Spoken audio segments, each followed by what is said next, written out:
Already in 1940 the US Army decided to start work on a heavy tank. The prototype was dubbed the T1 heavy tank and it was later accepted for service as the M6 heavy. Nevertheless, the advantages it had over the M4 medium tank, a bigger gun and better armor at the front, were outweighed by its disadvantages: a large weight, awkward interior and a lot of mechanical problems. So it was never really used in combat and never mass produced. That said, this one, the M6A2E1, was used as a testbed for several bits and pieces, most of all including a big gun which was later used on the T29 heavy tank. And this tank, the Mutant, as you can see, very large vehicle, is now available in World of Tanks Blitz through the Goose Tales Event. So in this preview video I would like to show you several things. We are going to take a look at the Goose tank, of course itself, the M6A2E1, or Mutant as I will call it from here on. And we're going to take a look at the tank in the garage. We will show some gameplay, full statistics comparing it to other tier 7 mediums and tier 8 mediums, because yes, there will be two tanks available. This is the tier 7 version, as you can see, a very large vehicle. It looks pretty chaotic, archaic, inconvenient looking with a big turret head. The M6 itself is already a big vehicle, but the E2, E1 is even bigger. There are slight differences in the frontal armor layout on the tier 8 version, the EXP, the Mutant EXP, because that one mounts the same gun as the T34 and the T34 Independence, and the M6A2E1 mounts the same gun as the T29, the Top Gun 105mm. But look at the little T71, it's dwarfed by a Mutant, and even the Morse is slightly lower. KV for a very big vehicle, but it's not as big as the Mutant tank. So let's take it for a spin on Vineyards. Yes, you can see dubbed Goose tank in battle, but yeah, it's a test server, it's not a real battle, it's against bots, so they just drive up and they don't note where I am, and they just drive into a rock and I can shoot the top of the turret. Because if one thing, this tank has got a good gun, good penetration numbers. We will take a look at all the statistics comparing the Mutant against the tier 7 premium heavies, regular heavies, and it's got a massive frontal armor. A lot of it is thick. There are weak spots as well. We're going to take a look at that too, and hopefully you can then make your mind up if you will go in this event, in Goose Tales event, for a tier 7 heavy premium vehicle or for a tier 8 version. That said, driving this vehicle around was also an exercise in planning, really, planning the terrain, because you can see it is a big vehicle, really massive AP bouncing off the front plate, SU 152 AP. But it is a massive vehicle. It will have a horrendous camel rating. You will not be able to go sneaking around on the battlefield on this one. And if you are spotted, be very careful if you are not facing front with this vehicle, because your sights are very weak. SU taken out. Kaboom. Thank you. Let's take a look at the M6A2E1, the tier 7 version, against the other tier 7 tanks currently in the game. I'm not looking at the premiums at the moment, just the regular Tech 3 vehicles. And then you can see that you get exactly the same DPM as the T29, which of course is logical, being the same gun, really. Penetration values quite good, 198. Only the Tiger and Tiger P do it a bit better on AP. Alpha damage pretty much in the middle. The Russians with the big 400 alpha guns are better in that regard. Rate of fire again in the middle. Obviously you can't beat a Black Prince at 1167 rounds a minute. Caliber 105, which is again in the middle of the pack. And then scrolling down we go towards the weapon handling. Aim time good, nothing spectacular. Black Prince far quicker, but again a lot better than the Russian tanks. Dispersion is a bit high. Tiger P, Black Prince doing it better. You can see here the dispersion on movement and upon turret rotation. Again, pretty much in the middle of the pack. And it's indeed like the T29. It's funny to see that the T29 gets a worse dispersion, but that's probably from mounting a stock turret. Might be better if the T29 mounts a top turret. That said, onto depression and elevation, 10 degrees of gun depression for the M6A2E1. And again, pretty much in the middle. AMX and T29 are the same, but it's better than the Russian tanks and both of the German Tigers. Aiming arc 180 on all sides because we have a turret obviously. Speed, that's where it's lacking. It's only the Black Prince which is worse than the M6A2E1, and well, it is a 960 engine horsepower, 960 horsepower engine, but it's a hefty tank. It's a pretty heavy one, and of course it is a tier 6 tank with an added turret and frontal armor. That said, power to weight ratio, it's quite good. Only the AMX and the IS do it better. You have effective horsepower per ton 12.7, you can see it over here, terrain resistance, some other bits, etc, etc. Fuel range 250, on par with the Tiger P and the T29. Hit points 1300 hit points, bit on the low side really. And hull armor, well, that's where you excel in a way, because you have a very thick frontal plate, 44 on the sides, 41 on the rear. That's really bad. All the tanks do it better except for the AMX M4, but then again 4mm doesn't really make it much better than 40 and 40. And the turret armor, except for the T29, your fellow sibling, US sibling, you have the best turret in the game of the tier 7 tanks.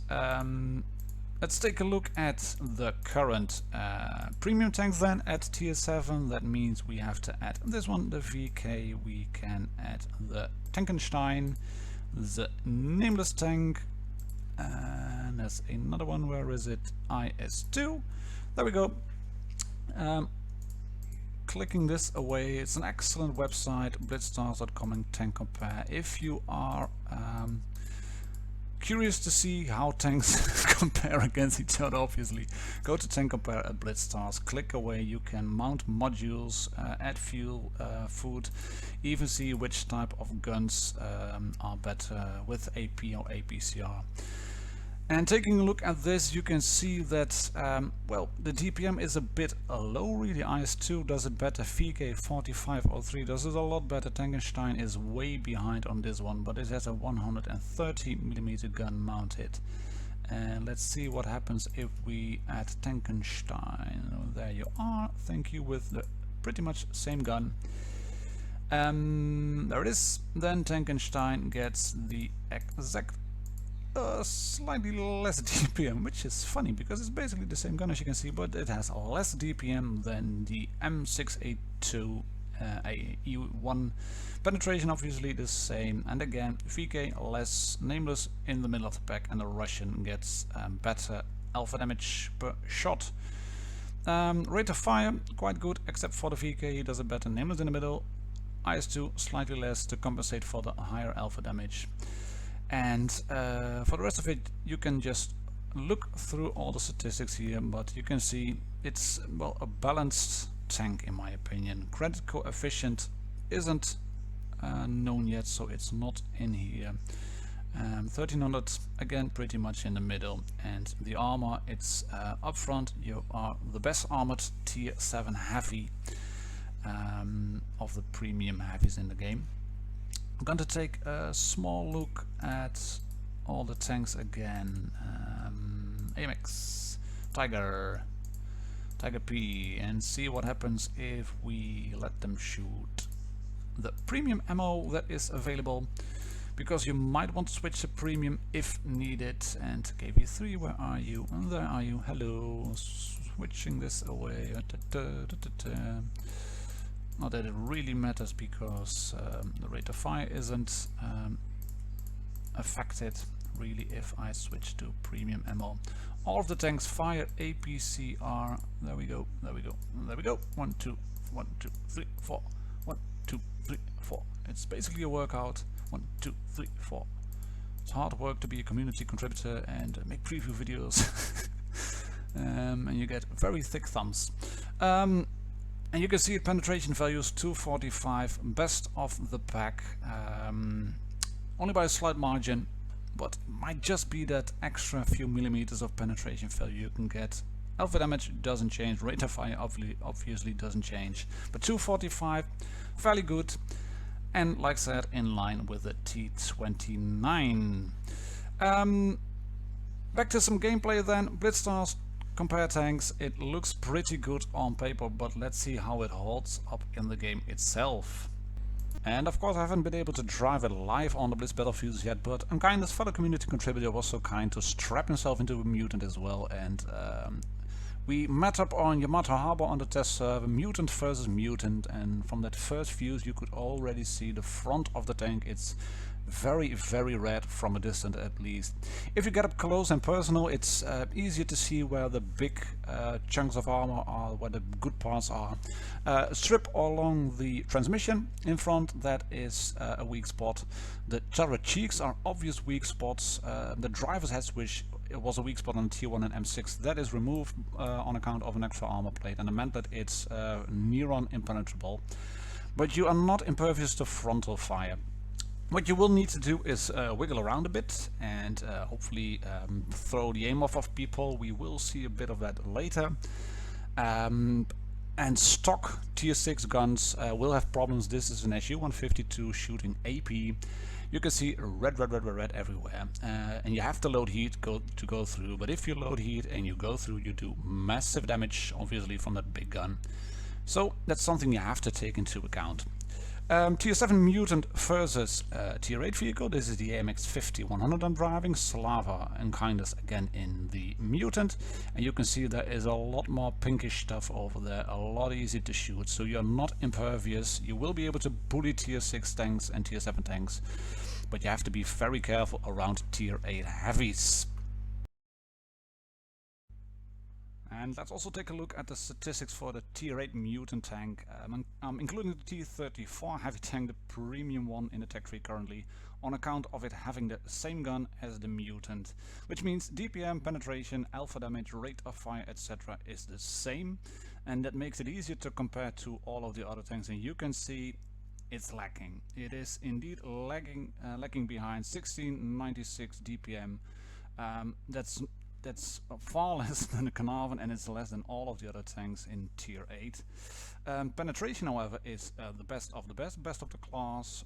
Alpha damage too, 400, except for the IS-3, which has 400 as well. But all of the other bits are a bit better. Obviously, 25 second reload on the AMX-50-100 being an autoloader. But the gun on the M6A2E1, that's the thing you will be looking at. Taking a look at all the other stats, it's a bit harder to add because the tier 8 mutant isn't in tank compare yet. But take a look at the hull armor, which is on the mutant 191-44-41, same as the tier 7 tank, and then the turret is at 191-89-203. And then you can see that it has a very good turret, T-34 obviously being better, but all of the other tanks except for this one, a T-34, 32 and the IS-3, those have a worse turret than the mutant. So the gameplay will not change in that regard. It will indeed still remain a hull down tank, and not so much of a frontline tank in my opinion.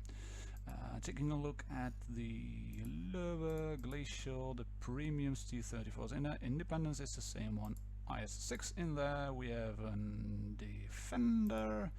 And we have a KV-5. Fearless is the same one. I'm not including the IS-5, which is already in the game files and has been spotted for months on the battlefield. There's a video online on the channel as well.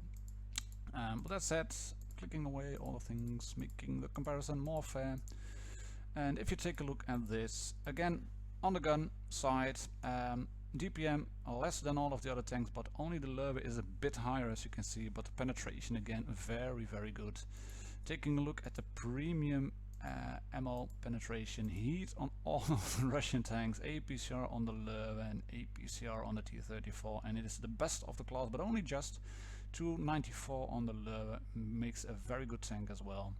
And the Löwe is a far more accurate gun, but you can see, looking at all the tanks, the Russians mostly big brutal damage but worse accuracy. And in the, again, armor department, 191-44-41 on the hull and 191-89-203 on the turret, making it a fairly well armored vehicle, about on par with the KV-5 I'd say. But the Glacial has a monster turret 240, and the Defender obviously a very good one as well. But let's take a look at some gameplay in the tier 8 mutant tank now. So again, it's a bit of driving around on the test server, and when I was over here I was thinking, oh, 2 Object 2704s, that's not good. Luckily these are stuck, so they bounce off the front plate. I can shoot one, and here is the wiggle wiggle put into play. And you can see it's not a very quick tank. It is a heavy, it is a tall and ungainly looking vehicle, and luckily he misses, but I can bounce this shot. Hurrah! It's an ungainly looking vehicle, and traverse speed just isn't very good. That was one of the problems in reality, and I think Wargaming have done a good job in making this tank. It's not a fantasy tank like the Blaze. It's not a fantasy tank like Helsing or Dracula. But it's an actual premium vehicle, one with a sort of historical value, if you could say so, from prototype tanks. But at least it is a tank that was there, and I think that's good. That's what I like far more than fantasy premium vehicles, even if they are very good tanks in game and very OP. Like said, I told you about the weak side armor. This is what an Object 74 with the stock gun can do. Half of my health gun, penetration from me as well. And yeah, that's what I can offer for now, at least. I hope I can drive the vehicles pretty soon on the press account. That's what you have to adapt to. You are very weak on the sides. Enemy vehicles. There are a lot of big dub guns available on tier 7 and 8 and 6. They will wreak havoc if you show them your sides, and they will have a lot of problems if you show them your front, which is, as said, very good, very well armored, but with some weak spots. But if you take that into account, that's what I can offer in terms of gameplay first. That said, armor profile on the tier 8 mutant, the M6A2E1 exp. You can see that weak spot on the front is gone. This one has a sloped glacis plate all the way around with a very pointy beak at the front. None of the really weak bits that some of the other American tanks have. But the other weak spots are the left and right cheeks on the hull, really. Cheeks on the turret, the top edge of the turret itself, the turret ring, and if you shoot above the tracks you can penetrate as well. This is funny. Being a big vehicle, you can actually poke over these rocks at mines where other tanks can go hull down and can only shoot turret tops. You can actually poke over and shoot each other. Yeah, fun stuff. But like I said, sides very weakly armored. You can just shoot through. Some more tier 8 vehicles. This is actually the tier 8 mutant now versus the AMX, and you can see Unkindness is wiggling like crazy. I'm bouncing shots like crazy because I try to aim below the gun mantlet, but I missed them. I shoot at the gun mantlet. But these two, the AMXs, they can really use the burst damage to, well, nearly kill you if you are a tier 7 mutant. Tier 8 have a bit more room for error. Wiggle wiggle, yes, wiggle wiggle wiggle. But if you hit once or twice, then shots will keep going through because of auto aim. And you're not, in my opinion, really a frontline heavy. You can hold choke points, but you have to plan your movements because of the weak sides. Side scraping might not be advisable because of only 44mm of side armor. But this is what you have to do in the tank. You have to wiggle, otherwise you won't stand a chance on the battlefield.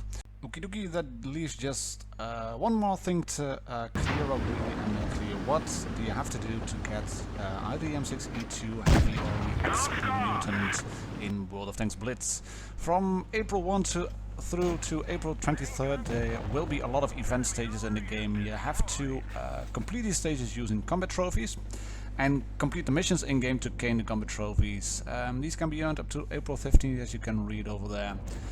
And completing a stage will give you containers, which in turn give you rewards, premium days, boosters, credits, all that kinds of stuff, and hopefully one of the Goose tanks as well.